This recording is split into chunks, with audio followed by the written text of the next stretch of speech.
2 scoops of ass. But the Chiefs are lucky to only be down 7 after a brutal performance the first, quarter and a half of that game. Shamari Connor really changed things with the interception from Josh Allen. Again, an interception you can always count on. That was massive. The Chiefs finally put together a good drive, capped off by McKinnon refusing to go down on a drive where Creed Humphrey blocked 4 guys on one play. The Chiefs were able to do just enough defensively to stop the Bills from moving down the field. Chiefs could do it in 13 seconds. The Bills could not in a minute 19. Patrick, how are you? Well, feeling a little bit better after that second quarter. Look, we talked about this in the pregame show. The Bills are coming off a bye. This is like essentially a playoff game for them. So I expected kind of an initial tsunami because they're throwing everything at the Chiefs, right? The playoff game, extra week to prepare. They can't lose this game.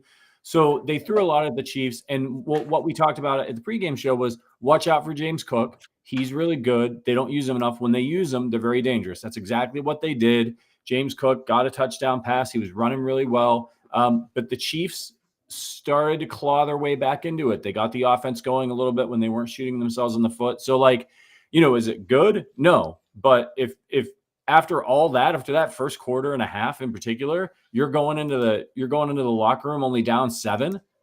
You got to get a stop after the half, but you got to be feeling pretty good about that because it could have been a lot worse. Yeah, to me, the Chiefs completely got outplayed, and they are lucky to be down only 7. The Bills are doing a nice job offensively, play calling wise. Sometimes you got to tip your cap. They are taking advantage of the Chiefs linebackers. Nick Bolton, love him. We know pass coverage is not his strong suit. They are taking advantage of him there. I have not seen Willie Gay Jr. or Leo Chenal make hardly any plays on the field.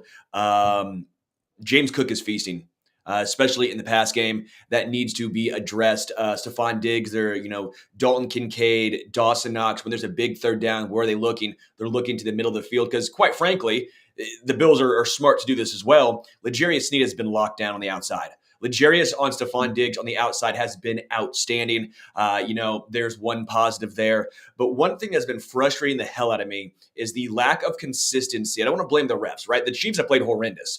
But the lack of consistency in regards to holding, first off, CBS, I would love to see the holding call against Creed Humphrey. Don't just call it and then don't show it, as well as the false start on Jawan Taylor. I'm not saying what Jawan Taylor is doing is not a false start, but if that's what he's doing and you're not going to call it against Spencer Brown or Deion Dawkins, who are doing the exact same thing, that's when I have an issue. If you're going to call it, that's fine. I understand.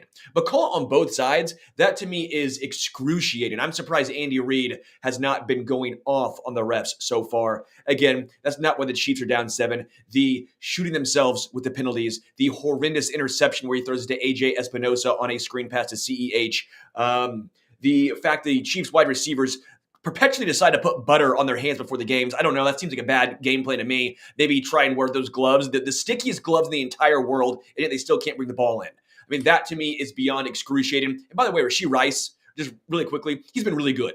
I'm not trying to take a knock at Rashee Rice. This is a larger issue here. The fact that Rashee Rice on a hitch route already didn't run the correct route, and then on that touchdown, that should have been a touchdown to Rashee Rice, where he didn't flatten out and actually got, again, where the safety could help out on that play. You would expect a veteran to help bring these guys along. The only issue is MVS has no idea where to be, which you saw Mahomes screaming, what are we doing? Like, when your veteran wide receivers can't help your young guys, how are the young guys going to be in the right spot? End rant. Yeah, well, I think the good news is we saw Richie James getting involved a little bit. So that's good. Hopefully he can do a little bit more in the second half. But I got some stats that are maybe going to surprise you a little bit. As lopsided as that first half seemed at times, the Bills have 13 first downs. The Chiefs have 11. The Bills are 3 of 7 on third down. The Chiefs are 3 and 6. They each had 5 total drives. They're both averaging 5.3 yards per play. The yards per pass are basically the same. They've each gotten a sack. They've each had a turnover. They've each gone 1 for 1 in the red zone. The big difference is penalties. 1 for 5 yards for Buffalo, 4 for 30 for the Chiefs. So it looked really lopsided, but when you look at how the two teams are performing, it's a little bit closer than you think. Buffalo's had the time of possession a little bit better. So, for me, I think the Chiefs defense is going to continue to adjust to what Buffalo is doing at the half, and they're going to look out for Cook a little bit more. The Chiefs offense just has to continue to execute. If they can execute, they can be in this game right down to the wire. If they keep going out there and shooting themselves in the foot, dropping balls, getting penalty killing or penalty stalling drives, Mahomes isn't going to be able to be Superman every single play. This has been their problem all year. They are not talented enough at the receiver position to overcome mistakes. They are talented enough at the receiver position to win pretty much any game if they play sharp, disciplined football. They've not shown that they've been able to do that yet, and that's what's killing them right now. Yeah, again, that was not a shot at Rashee Rice. What I was basically saying along the lines of was he needs help. Your rookie wide receiver can't be the only dude that Mahomes can count on outside of obviously Travis Kelce at tight end. Wanya Morris, I think you and I talked about him a lot going into this game. He's done a fine job, right? I think he's done fine. He's been pretty noticeable in run blocking early in this game. Where do they run? They ran to his side.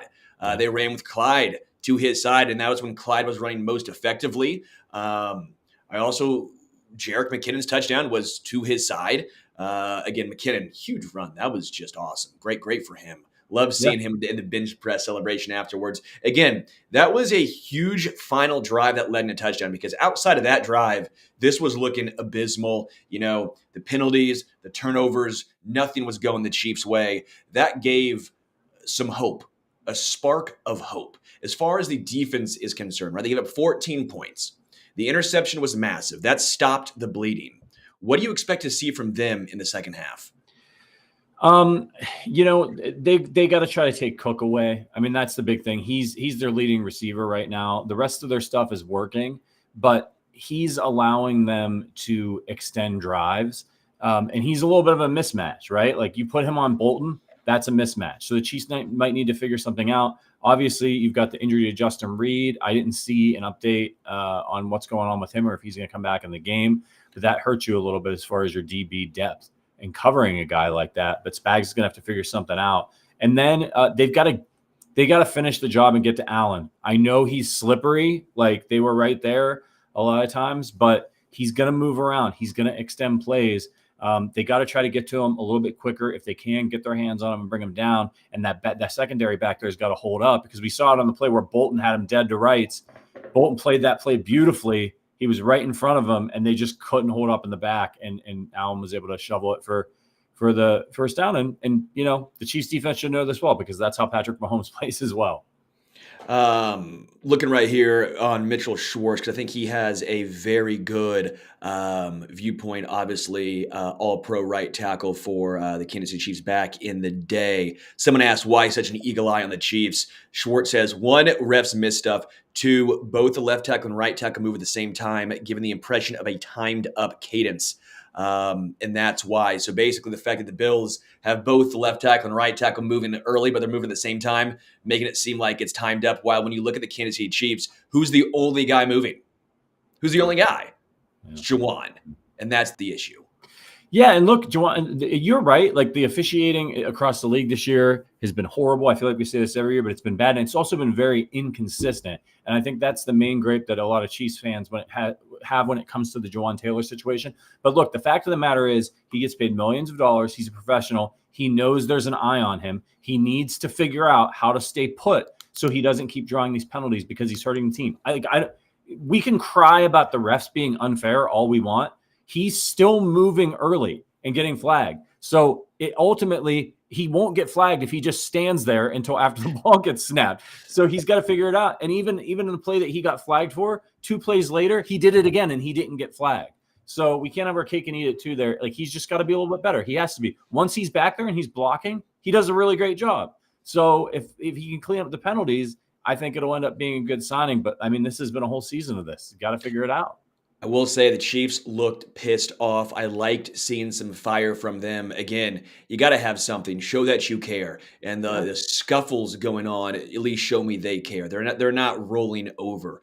They need to stop. When they come out of this second half, Bills get the ball first. They need to stop, and the offense needs to continuously do what they do. Long drives. Take what is given. A little more Richie James. I wouldn't hate to see him getting a little more involved. Also, obviously, Travis Kelce, and Rashee Rice run the football. I liked what I saw early on from Clyde. He got phased out and they put in Jerick McKinnon. I enjoyed that as well. McKinnon looking good, especially as a pass catcher. All right, Patrick, before we go back and watch the second half, are you swayed at all? Did the Chiefs come away with a victory?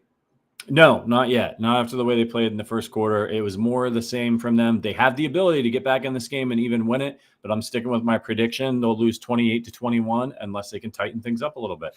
All right, everyone. Hopefully, Patrick is wrong. Get ready for the second half. Bills coming out with the ball. We'll be back for the post-game show, post-game reactions after the game with the Arrowhead Addict guys. Until then, we are out.